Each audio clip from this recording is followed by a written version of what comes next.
Well, I haven't made one of these videos in a long time. Because, well,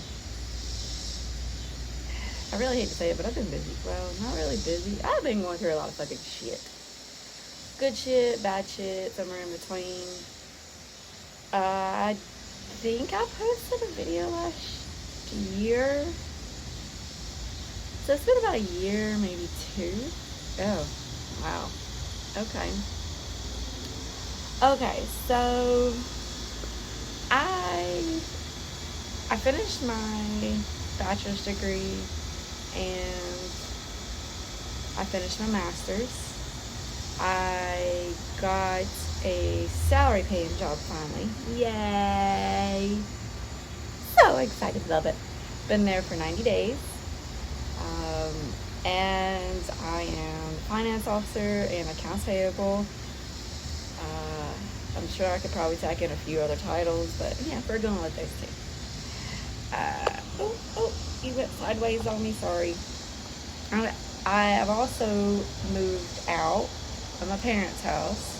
Yay! And so a lot of my stuff, a lot of my electronics is still kind of in a box. The box is like my camera stuff, so I don't know where my good selfie stick is, and I hope and pray I did not lose it. That would not be good. So I'm using one of my other selfie sticks. Anyways, you don't care about that, right? And the best thing in the entire fucking world,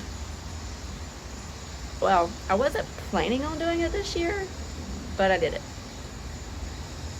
I traded my Nissan Rogue in for a 4-door soft top Jeep Wrangler. I know. Jeep Wranglers are the love of my life. I absolutely, like, I could live in one. To be honest with you, like, I could probably live in one. I could go camping in one. I mean, hell, I might do that this year. Anyways, I love them. They're great. And I love my 2023 I got. It's not brand new, obviously, it's 2023, but it's pretty good condition. I got a good deal on it, and I had to get rid of my Rogue. Don't ever buy a Nissan Rogue, by the way. Just don't. And they got recalls on the 2020 models. Well, 2023, I think it's 2020 through 2025, I believe. Yeah. It's something about with engine failure. I'm like, that doesn't sound too good. So with my model, mine was a 2016 Nissan Rogue. I had to replace the transmission. Like, I had to replace the ignition switch and the transmission before I ever reached 150,000 miles. Even when I traded it, I still didn't have 150,000 miles on it. Like, what the fuck? What the literal fuck? So anyway, I finally said enough is enough. I'm tired of investing money in this. It's not worth it anymore. So I got my Jeep Wrangler, happy. But now everything seems great, right? But I've had so much change in my life in a short amount of time. So I graduated from grad school in December of 2024. My therapist and I parted ways. It was good terms, which was hard for me. Very hard for me. And that was hard. Then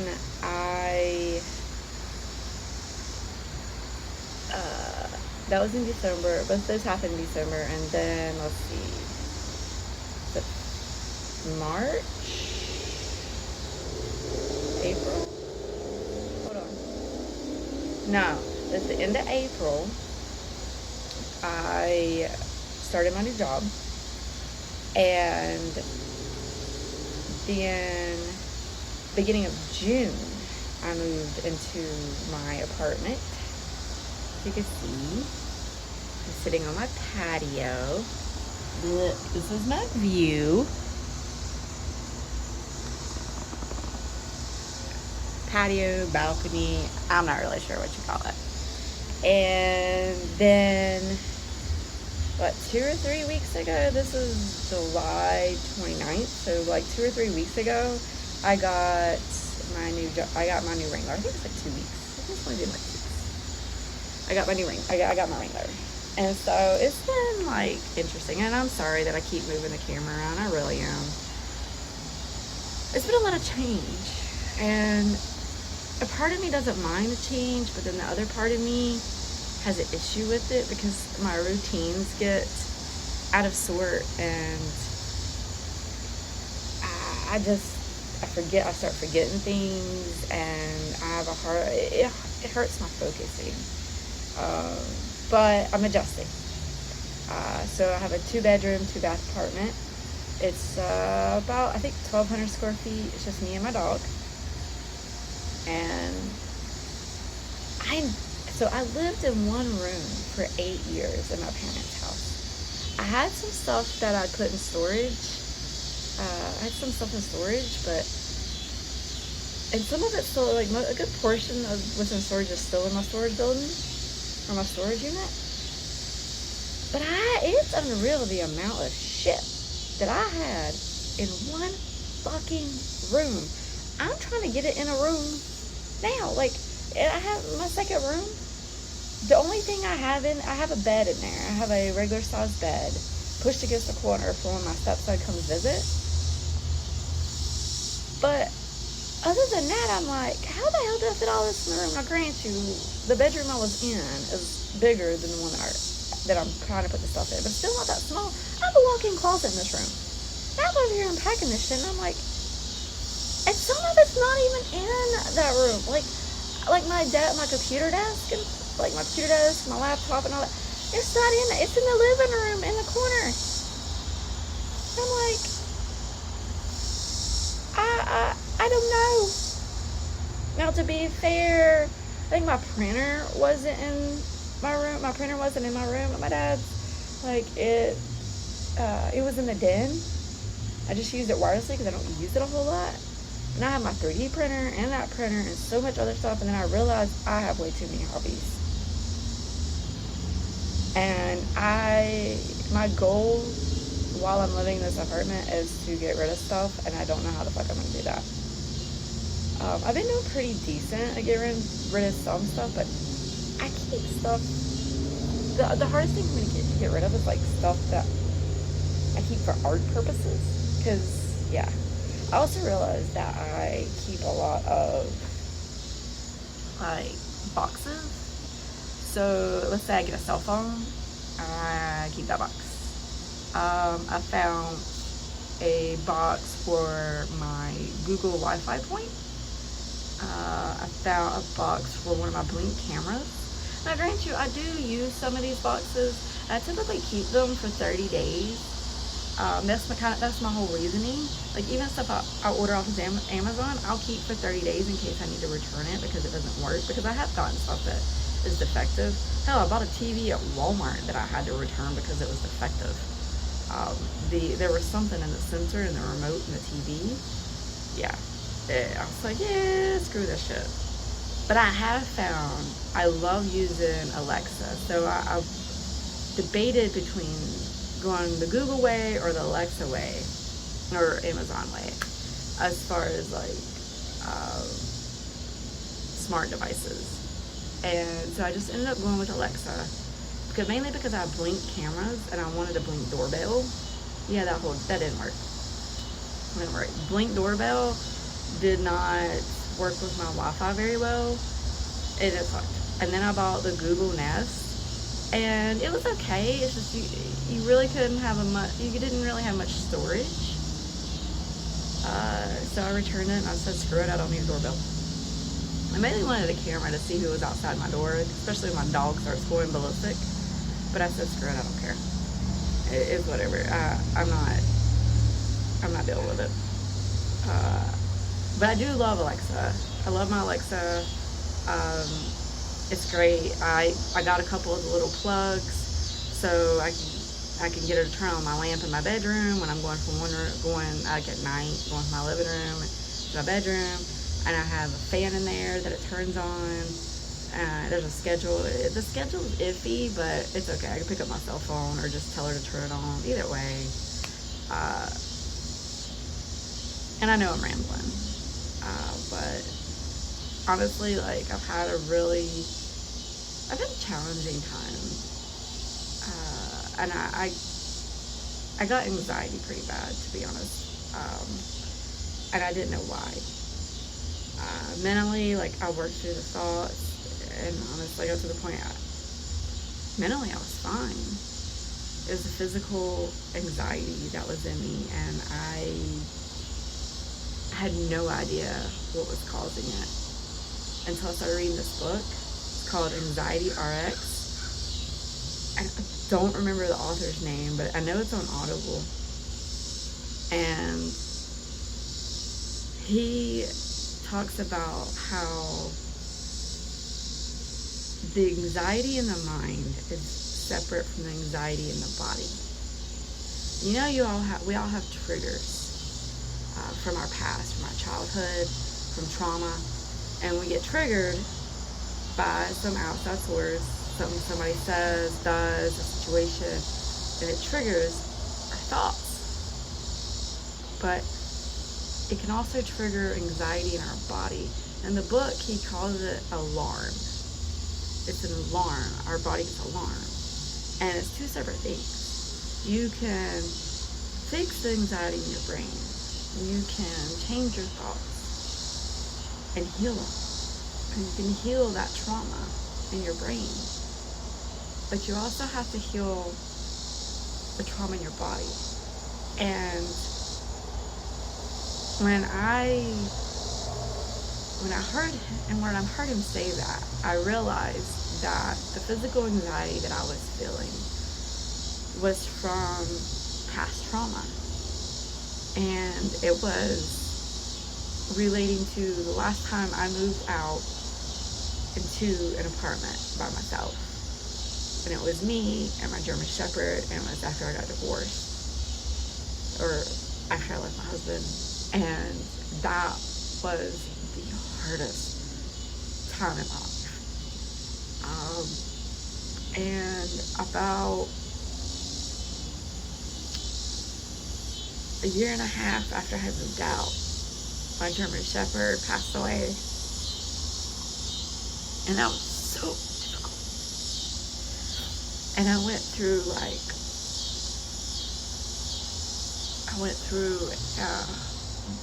severe depression. And I had to go through it alone. I didn't have anybody. Nobody that could help me. And even I was seeing a therapist at the time, but she wasn't helpful. And I believe in therapy. I do.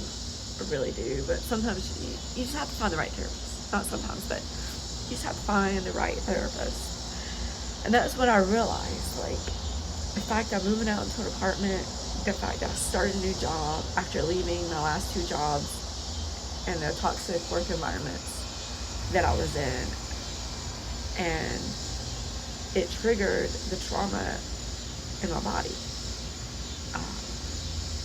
And sitting at a desk, like, I'd walk into work, I'd sit down. Actually, my anxiety, the physical anxiety, started as soon as my alarm went off, and I would start. And so that's when I realized what was going on. And then I'd come home, I get off work, I come home, and I didn't want to unpack. I didn't know where to put anything. And I found a TV series, and I started watching it. And if I was at my apartment, whenever I was at home, that's all I did was watch it. And it was just stuck in my brain, and I hated it. I don't like streaming because I don't want to waste away my life. I feel like streaming is a waste of time. And I mean, it's okay to watch something here and there, but I have so many hobbies and so many things that I enjoy doing that I just didn't want to sit and do that anymore. And I finally finished the series.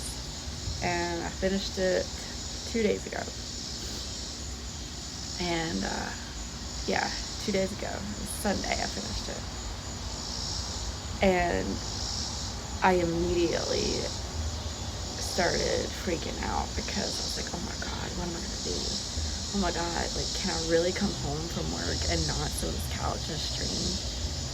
And the answer is yes. Yes, I can.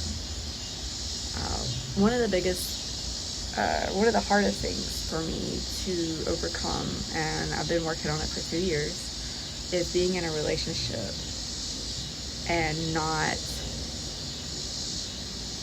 Sorry, there's a squirrel in a tree. I don't know if you can see him. He's looking at me. You see the squirrel? I don't know if you can see the squirrel. Oh, wait. I'm trying to...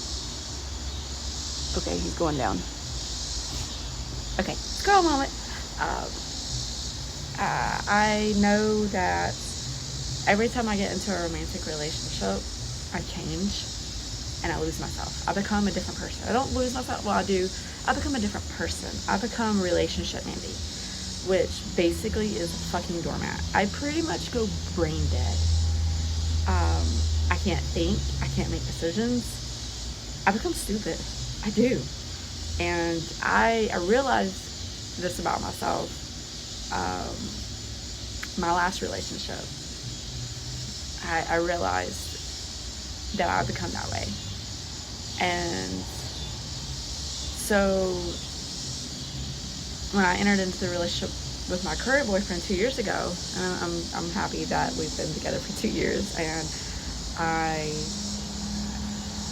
don't want to, I'm not been trying to get out of it, because after my divorce, like, that's been my thing. Like,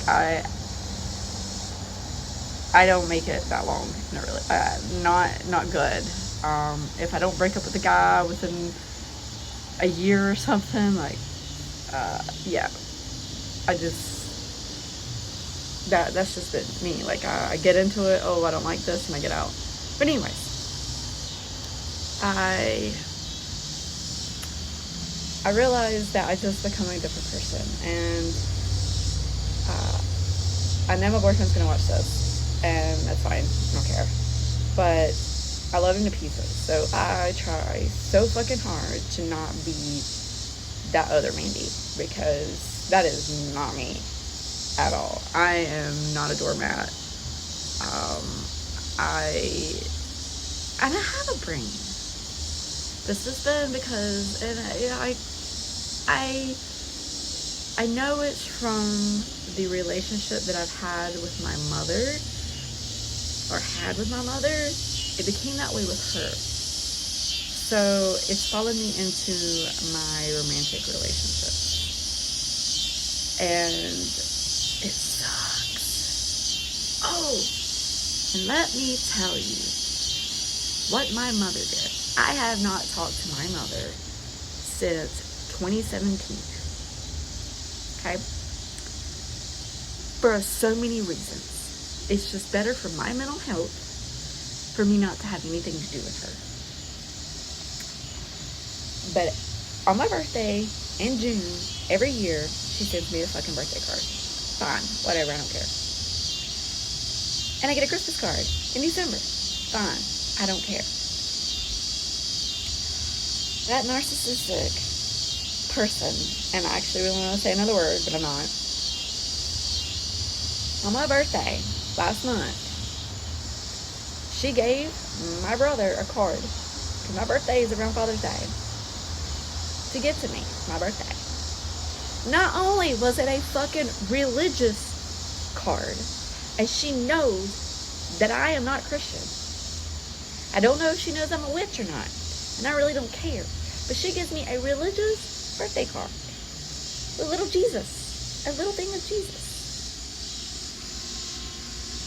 And makes a point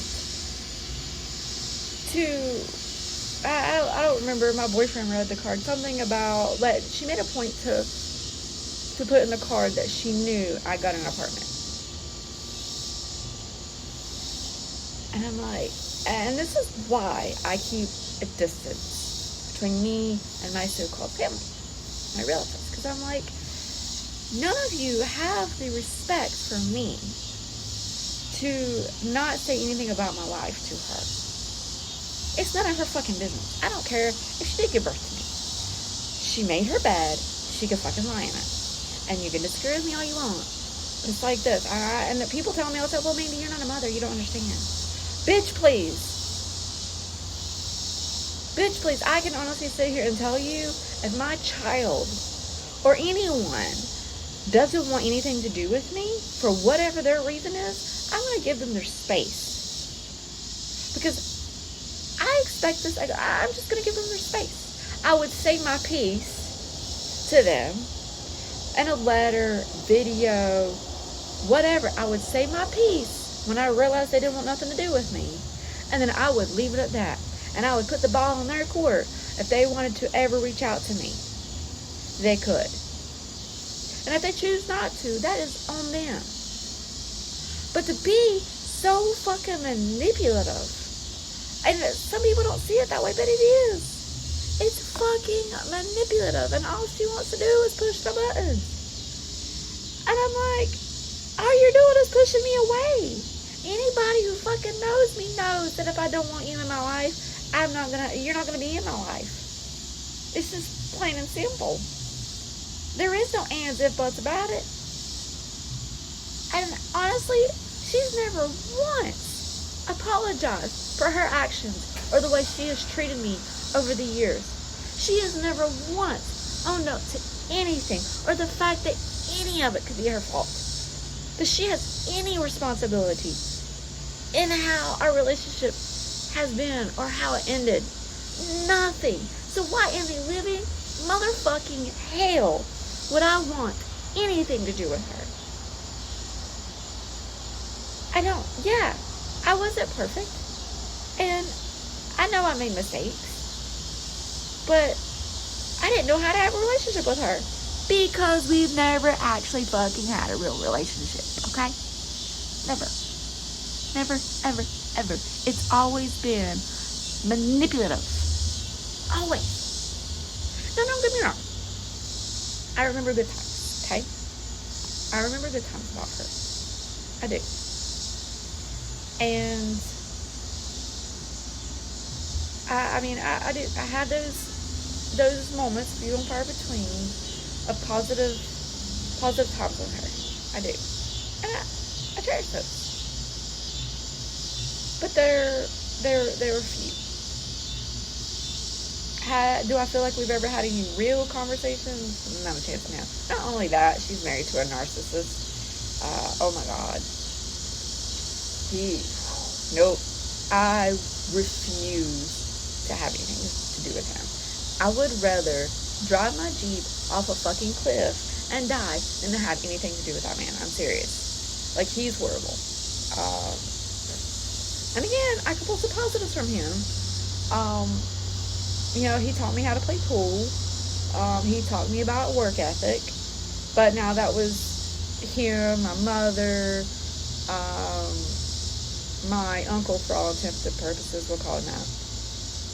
My father, there's a few people that taught me how to have a good work ethic. He taught me how to drive a straight drive. He kind of did. Somebody else kind of helped out, make that easier. But anyways, there's positives. And he gave me my first job. But manipulation after manipulation after manipulation, let me fucking tell you. Oh. And now, here I am. I'm 41 years old. And it's been hard for me to digest. It really is. But I feel like I'm on the right track. I've met my goals that I had set. So now I have to make some new ones. I do have one. And it's a doozy. I've been wanting to start my own business. And I kind of tried a little bit. But I don't know. So I think I really want to focus more on my YouTube channel and my art. those are my two goals, and maybe photography, but yeah, photography too. See, that's the thing. I love so many things. I have so much passion, and I'll probably end up start posting in Jeep videos, so I'm just gonna give you a heads up on that.